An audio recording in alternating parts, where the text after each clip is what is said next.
நம்ம இன்றைக்கி புளி சாதம் எப்படி பண்ணுறதுன்னு பார்க்கலாம். அதுக்கு நான் 2 கப் பாயில்டு ரைஸ் எடுத்திருக்கேன். ரைஸை வந்து நம்ம அப்படியே சூடாக வந்து கிளறக்கூடாது. கிளறணும் அப்படின்னா அது வந்து குழஞ்சிடும். அதனால் ஆற வச்சா தான் உதிரி உதிரியாக சாப்பிட்றப்ப டேஸ்ட்டாக இருக்கும். ஸோ அதனால் நான் ஃபஸ்ட்டு ரைஸை வந்து ஆற வச்சுக்கிறேன்.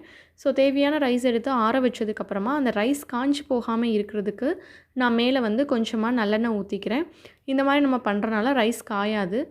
இப்போ பாருங்கள், ஓரளவு எல்லாம் செட் பண்ணியாச்சு. இப்போ நம்ம வந்துட்டு வறுக்கிறது வந்து ஒரு 2 டேபிள் ஸ்பூன் அளவு வரமல்லியும் 4லேருந்து 5 வரமிளகாயும் எடுத்து லைட்டாக ஆயில் எதுவுமே ஊற்றாமல் ஒரு பேனில் நம்ம ஃப்ரை பண்ணிக்கலாம்.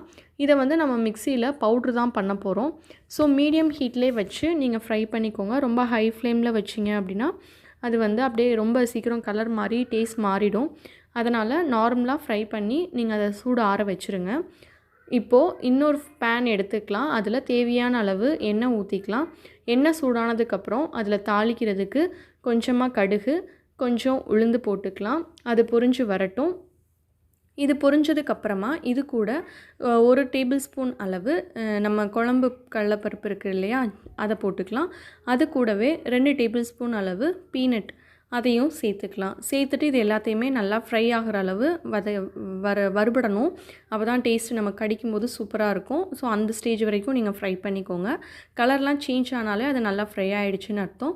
அது கூடவே 2 வரமிளகாவை கிள்ளி சேர்த்துக்கிறேன். அது கூட ஒரு கொத்து கருவேப்பிலை, கூடவே தேவையான அளவு பெருங்காயம் அதையும் சேர்த்துட்டு இது எல்லாத்தையுமே நல்லா மிக்ஸ் பண்ணி விட்டுறலாம். பாருங்கள், ஓரளவு எல்லாம் மிக்ஸ் ஆகிடுச்சு. இந்த ஸ்டேஜில் நம்ம என்ன சேர்க்க போகிறோம் அப்படின்னா 1லேருந்து 2 டேபிள் ஸ்பூன் அளவு நான் வெந்தயத்தை பவுட்ரு பண்ணி வச்சுருக்கேன். அதை சேர்த்துக்க போகிறோம். இது வெந்தயம் வந்து ரொம்ப சேர்த்துடக்கூடாது. வெந்தயப்பொடி ரொம்ப சேர்த்துட்டோம் அப்படின்னா நமக்கு வந்துட்டு சாப்பாடு வந்து கசக்கிற மாதிரி இருக்கும்.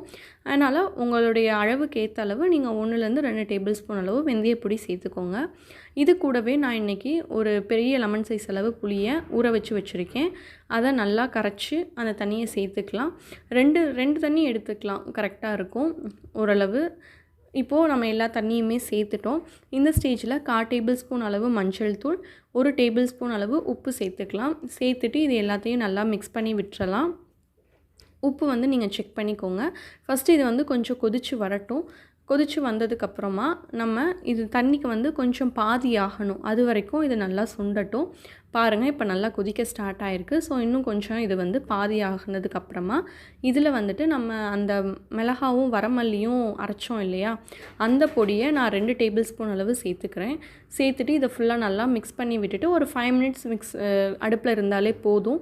அவ்வளோதான், நமக்கு தேவையான புளிக்கரைசல் வந்து ரெடி ஆகிடுச்சு. இப்போ பாருங்கள், எந்தளவு எண்ணெயெல்லாம் பிரிஞ்சு வந்து அந்த புளிக்கரைசல் வந்து ரொம்ப சூப்பராகவே ரெடி ஆகிடுச்சு. இந்த ஸ்டேஜில் நீங்கள் உப்பு செக் பண்ணிக்கோங்க. ஏன்னா நம்ம கிளறதுக்கு முன்னாடி செக் பண்ணிட்டு சேர்த்தோம் அப்படின்னா ரொம்பவே நல்லாயிருக்கும். இப்போது இதில் கொஞ்சமாக நல்லெண்ணெய் விட்டுக்கோங்க, இன்னும் கொஞ்சம் ஃப்ளேவராக இருக்கும். அவ்வளோதான், நமக்கு எல்லாமே ரெடி ஆகிடுச்சு. இப்போது வந்துட்டு நம்ம வந்துட்டு இதை வந்து கிளறிடலாம். ஸோ நம்ம வந்துட்டு சாதம் எடுத்து வச்சுருந்தோம் பார்த்தீங்களா, பாருங்கள் எவ்வளோ உதிரியாக இருக்குது அப்படின்னு சொல்லிட்டு. இது ட்ரையும் ஆகலை. ஸோ ஃபஸ்ட்டு கொஞ்சமாக சேர்த்துக்கோங்க. நான் பாதி அளவு சாதத்தை சேர்த்துக்கிறேன். சேர்த்துட்டு இதுக்கு ஒரு கரண்டி அளவு அந்த புளிக்கரைசல் இருக்குது இல்லையா, அதை ஊற்றிட்டு கிளறிக்கலாம். கிளறிட்டு திருப்பி இன்னும் கொஞ்சம் சாதம் சேர்த்து நமக்கு தேவையான அளவு ஃபுல்லாகவே மிக்ஸ் பண்ணி விட்டுறலாம். இந்த மாதிரி கொஞ்சம் கொஞ்சமாக சேர்த்து நம்ம எடுத்து வச்சுருந்த சாதத்துக்கு தேவையான அளவு புளிக்கரைசலை சேர்த்து நம்ம எல்லாமே மிக்ஸ் பண்ணியாச்சு. அதோட டேஸ்ட்டு, உப்பு எல்லாமே கரெக்டாக இருக்கா அப்படின்னு சொல்லி டெஸ்ட் பண்ணிக்கோங்க. சப்போஸ் உங்களுக்கு புளிக்கரைசல் எக்ஸ்ட்ரா இருந்தது அப்படின்னாலும் அதை நீங்கள் ஒரு டைட் கண்டெய்னரில் ஸ்டோர் பண்ணி வச்சுட்டு இடையில கூட யூஸ் பண்ணிக்கலாம்.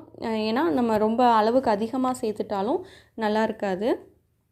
இப்போது நான் ஒரு பேட்ச் கலந்துட்டேன்.